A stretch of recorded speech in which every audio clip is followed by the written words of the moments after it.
Maryland football could expose Billy Edwards on Saturday.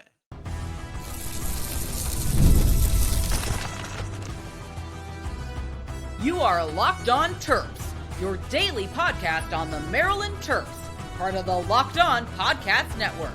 Your team every day. What's up, everyone? I'm Tre Moore, host of Locked On Terps, part of the Locked On Podcast Network, your team every day. So thank you guys for all making us part of your day. And today's episode is brought to you by FanDuel. Right now, new customers can just bet $5, and if your bet wins, you'll get $300 in bonus bets to use across the app. Download the app today. Billy Edwards could get exposed if he plays against Maryland football on Saturday. So we got I think the most intriguing, interesting game of the year for Maryland football against Wisconsin Badgers. And we play our former quarterback, possibly in Billy Edwards. And there's so many different components to this. There's so many different layers to this game. And I think when I say it's the most intriguing game, I don't mean they're necessarily the best team we're going to play this year. I think there's some teams that we play this year that are a little bit better than Wisconsin, but I also don't want to underestimate them. They're obviously a really solid Big Ten opponent, but I think with some of the storylines and playing your former quarterback in Billy Edwards, and it being the first Big Ten game for Malik Washington, I think this game is really intriguing for Maryland football. And I think the big part about it is the Billy Edwards thing. There's no way to get around it. There's no way to not talk about it. It's the elephant in the room. It's the elephant in the room. And there's a couple different components to this that we're still trying to figure out. One is I'll go ahead and get this out the way. We don't know if he's going to play against Maryland. I think it's up in the air still. I don't know. I read everything out there. I still don't know. He's taking half the reps at quarterback during the first team during practice. It seems like he continues to kind of ramp up. But Mike Locksley said that they're going to prepare like he's going to play. I think Wisconsin's trying to figure it out, but also doesn't want to tell Maryland, because I think it does give Maryland a real advantage if they know that Billy Edwards is starting. But Mike Locksley's doing the best he can, and he's going to prepare for both guys. But whenever you prepare for both guys, it is a harder thing to do for Maryland football. They have this other kid that started against Bama, Danny O'Neal, who's supposed to kind of be maybe the next man up for Wisconsin. I think it's still kind of a question mark with him as well. He is a guy that was also a transfer quarterback, but just on the other side. So he's also very interesting. He was an all Mountain West honorable mention, 2 times Mountain West freshman of the week, 2024. He was a freshman at San Diego State. So he had a pretty good year at San Diego State and definitely has a bright future. I think he's more next man up, and Billy Edwards is the right now. But I think either guy, I think Maryland has a quarterback advantage on. That's something that we'll talk about a little bit later. But what I want to say right now is Maryland absolutely, I think, will expose Billy Edwards. I think it kind of speaks negatively to Mike Locksley if we don't have a really good defensive game plan for Billy Edwards.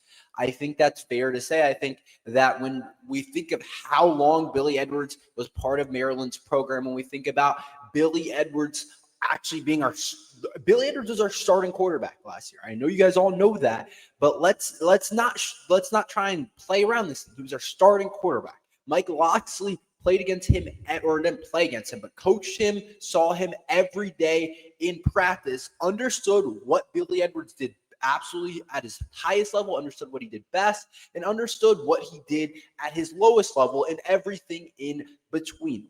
We as fans, the people that watch this stuff, we have a pretty good idea of who Billy Edwards is. We understand his strengths, we understand his weaknesses, and to me, I think that should lead, I think you guys would all agree, to Maryland having an advantage over Wisconsin and us being able to create some chaos for Billy Edwards. And so I think we absolutely should be able to expose him. We know what defenses he doesn't like to see. We know what he's not good at. We know the throws he doesn't want to make. We know he wants to be a runner of the football, but you wonder, coming off his injury, how well is he actually moving along? I think Mike Locksley should be able to cook with this game plan. We understand this kid head from toe. We understand his personality, what he responds well to. How is he against the blitz?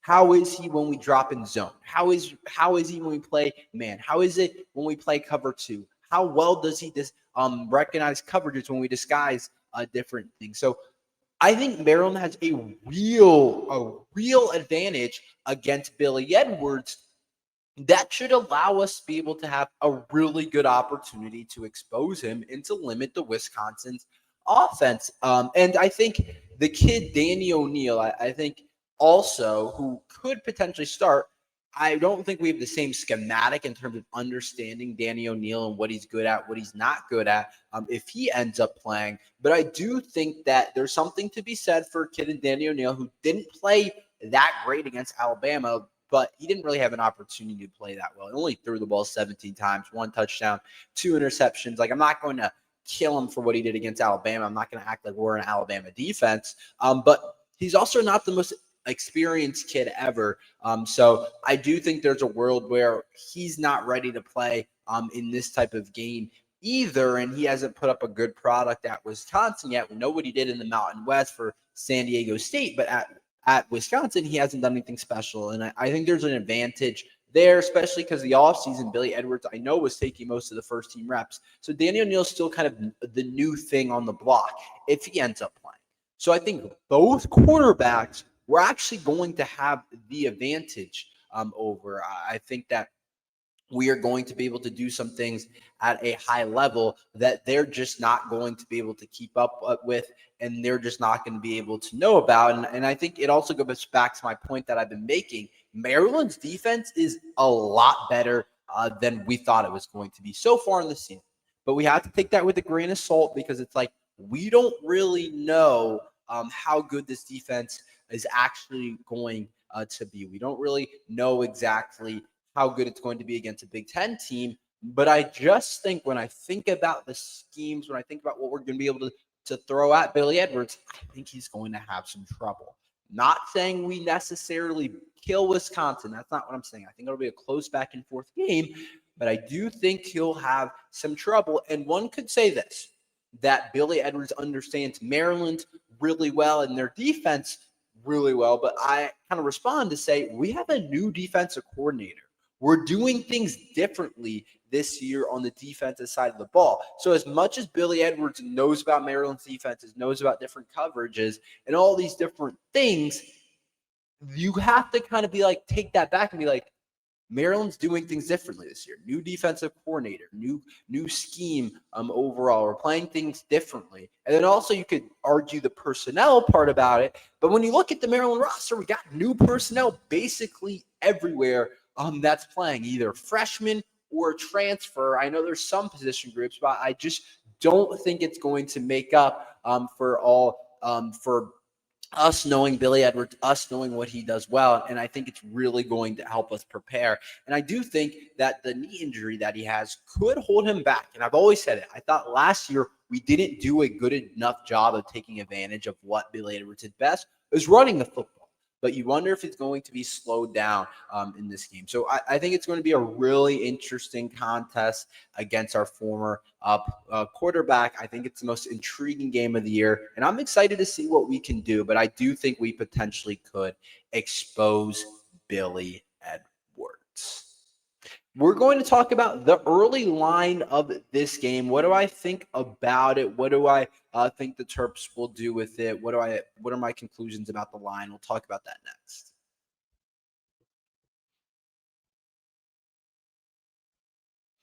Mazda Craft for those who do more than simply moves.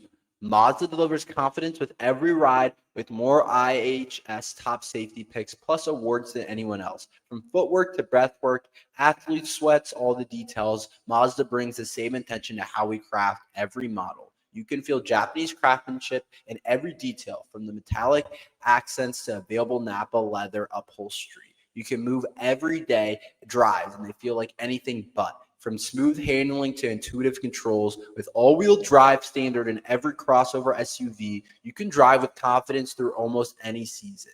Like our players, we sweat every detail because when you make a move, every move counts. Impossible becomes irrelevant. Mazda, move and be moved.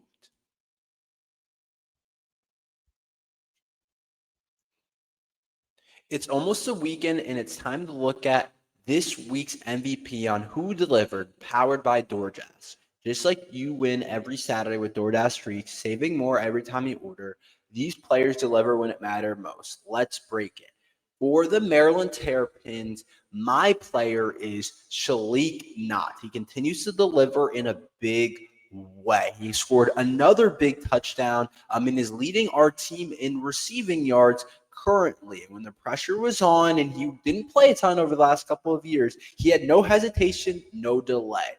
And if you've been watching the first couple of weeks for Maryland football, you know that Shalik Knott is on a really hot streak. And just like Shalik Knott delivered for Maryland, DoorDash delivers yours Saturdays with DoorDash Streaks. You save every Saturday you order, stack it all up in a season, and you can save up to $250, including 100 in DoorDash credits.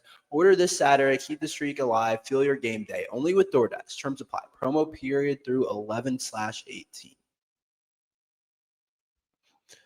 So there's an early line out for Maryland football versus Wisconsin for the game on Saturday, and I think these are always interesting. I think they're one of the most interesting things to watch, and I think the line's a little bit high currently for this game. And so the line's at 10 right now for Maryland versus Wisconsin, and you just kind of sit back and you're like, 10? Does 10 not feel a little bit high?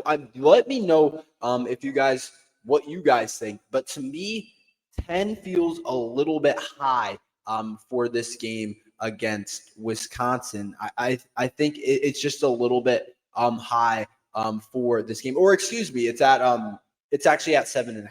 Excuse me, 7.5 still feels a little bit high for me when I think about this game. When I think about the uncertainties on this Wisconsin team, I'm like 7.5 seems a little bit high, or it is 10. I don't know why I keep messing this up. It is 10. Sorry, it is 10 right now. It's hovering around 10. I think it went up. I think this is why I think I've been confused. I think it was originally at 7. I remember seeing it at, and then it's gone up to 10, which is really interesting. And I'm like, 10's a lot of points.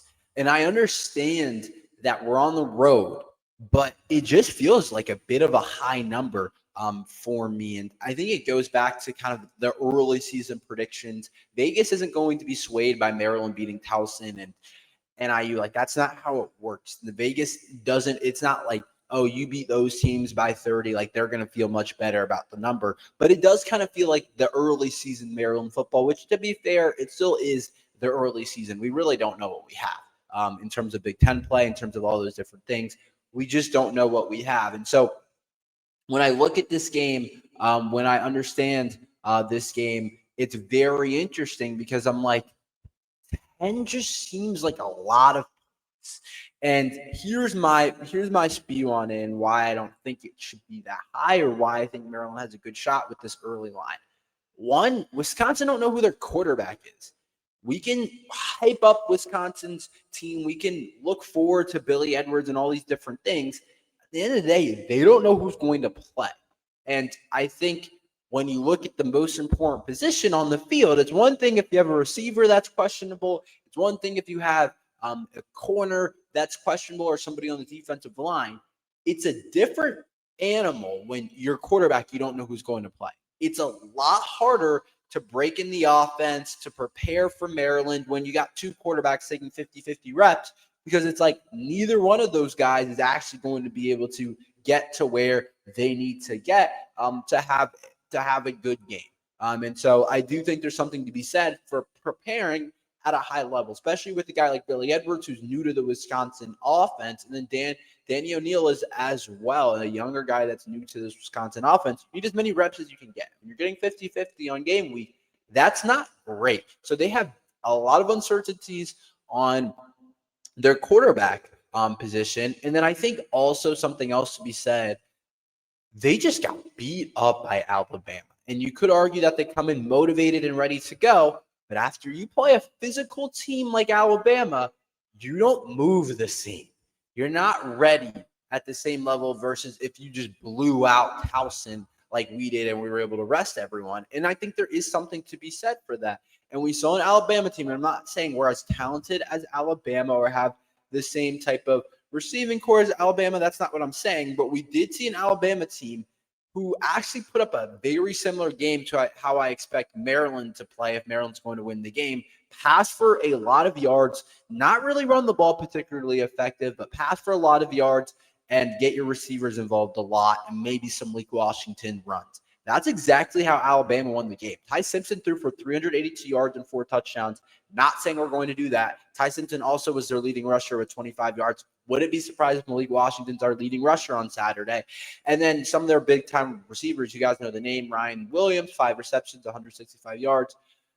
Jeremy Bernard, 4 receptions, 62 yards. Like, they had the recipe to beat them. And I think it's a very similar recipe for Maryland football to be able to beat this Wisconsin team. So I think when I look at the game that Alabama played, I think it's very similar, and they showed that you can do it that way. And I haven't been convinced over the last couple of days that Maryland can win without a run game, but Alabama did. And I know we're not as good as Alabama, but I do think that's a point to be said just to go off of. We're also 10-point underdogs. Like, this is why I'm saying the line feels a little bit big to me. And I think we do have the quarterback advantage. I'll talk about that more tomorrow. I think Malik Washington's better than Billy Edwards. I think he's better than the other kid that they have. And so I do think the line's a little bit big. I think Maryland football is in a good spot. But I do understand being on the road. Nobody's going to overreact to the teams that we've beaten. That's not going to get us anywhere.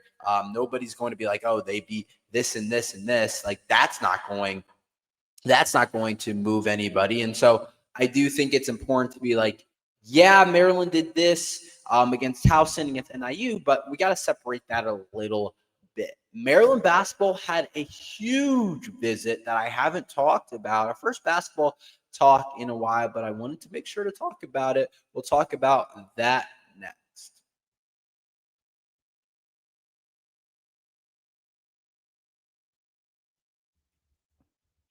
Most people can't name all their financial accounts or even what they're worth, whether it's a 401k, properties, or investments. And when you don't have the full price, you can end up leaving money on the table. That's why there's Monarch Money. It's an all-in-one personal finance tool that brings your entire financial life together in one clean, easy-to-use interface on your laptop or your phone.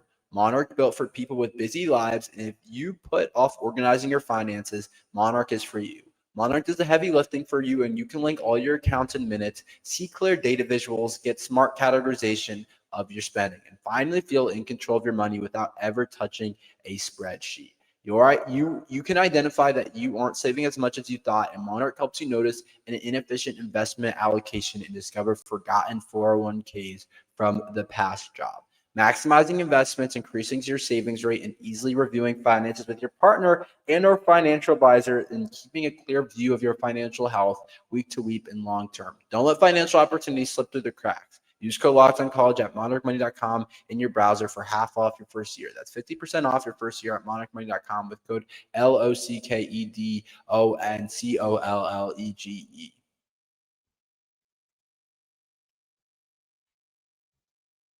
So I don't know if you guys peeped, but Maryland basketball had a huge recruiting weekend last weekend, which was really big, and we had the biggest recruit that I think we're probably going to be looking at in our 2026 class with Baba. I'm not going to try and pronounce his last name. I'm just going to call him Baba for now. It's a tough way to pronounce it, but when we look at it, if you guys remember, this kid Baba from Maryland, Silver Spring, Maryland, was originally in the 2027 class, #1 player. People compared him to like Kevin Durant, that whole thing. 6'10", 195, so needs to add a little bit of weight, but is ranked as the number 10 ranked player in the 2026 class. You reclassify it up. A lot of kids are doing that these days. don't have an exact reason for you, but if you're good enough, it makes sense to do. Like Cooper Flagg did it. If you're going to be the number one pick, if you're going to be that type of guy, it makes a lot of sense to actually do that. And he visited, which was a really big visit for us and for Maryland basketball for a couple different reasons. One, a kid like this doesn't grow on trees. I don't think there's too much to be said about you guys know this kid's talent at 6'10". People compare him to Kevin Durant, like I said. But a kid like this, you don't just get every single day, especially when he's sitting in your backyard. And so if you're Maryland basketball, you absolutely have to take advantage of it. And he stayed at his public school so far in his career. So one might think, including me, what I think is that he likes being at Maryland. He likes being in Maryland. He likes being at home if he hasn't changed schools, because usually you got a kid like this, they will go to Montverde or one of these top schools in the country for basketball, for high school basketball. Baba hasn't done that yet. And so you wonder if he's a type of guy that is a homebody, a guy that likes to stay home. And so I think that's a big reason why. And then it's just hard to find guys with that type of size in the recruiting trail that are that good. If you're going to find a guy that's 6'10", he's probably going to be pretty raw. He's probably not going to be elite. He's probably not going to have an NBA type of skill set like Baba does. And I think it's really big if you can land a guy like this. We all saw what Derek Queen could do as a player. And I think the interesting thing about Derek Queen in some of what he's done as a player for Maryland basketball and comparing to Baba, I think Derek Queen kind of paves the way for a guy like this. And to be honest, Derek Queen's game, it's a little bit different. It's slower. It's more methodical. He's not like some freak show athlete that just made it off of talent. He's really like one of the most skilled guys you'll see out there for his size. Baba's kind of, I don't want to say the opposite, but he's one of those guys that it's like, oh yeah, he could be the number one pick in the draft. Like, I don't know if Derek Queen could ever be the number one pick in the draft because he just wasn't that talent, but he still won the lottery. But when you look at a guy at this size, you just don't get very many guys like that at that size who can move similar to kind of like at a guard's pace. Like there's a reason they have him listed at a small forward at 6'10", and is just going to be able to get any shot he really wants in college. You just don't really get that too often. And so I think it's really big that we got him, and the visit pictures look good at Maryland. They look really good. And so I think he would look good for Maryland. Stay home. I think he has the opportunity, and this could be the big first, like, big splash for Buzz Williams. I know he's made some splashes already in the recruiting trail, and we like some of the guys that he's brought in, but this could be like a huge splash. Like we might look at Buzz and be like, yeah, that's our guy. Because I think the big reason why we liked Kevin Willard, why we were willing to kind of make up for Kevin Willard and like be like, even though sometimes we came up short, he recruited well. He recruited really well for what Maryland is. And I mean, we're obviously, I think, a national brand when it comes to basketball. We're not like a tier one. We're no Duke, but we're right behind those types of schools. We're a basketball school. And so Kevin Willard did recruit well. Got Derek Queen, got that 2023 class that didn't end up panning out, but all those guys were really highly recruited. And so I think the big question mark I always had with Kevin Willard leaving was, how does Buzz Williams do in recruiting? And I think so far we've seen Buzz really recruit nationally well. We haven't necessarily seen him recruit the DMV well. So I think that's something else to be said for this, and something else that is going to be a really interesting situation. How well can this Maryland basketball team, how well can Buzz Williams actually recruit the DMV? Because at the end of the day, it's a hotbed for basketball schools. There's a ton of good ones, and there's a ton of top players. There's no reason for us not to be able to land some of those guys. But that's all we have for today. Thank you guys for listening to Locked On Terps. Make sure you like and subscribe. We're here every day talking Maryland football and basketball. So thank you guys for listening to Locked On Terps.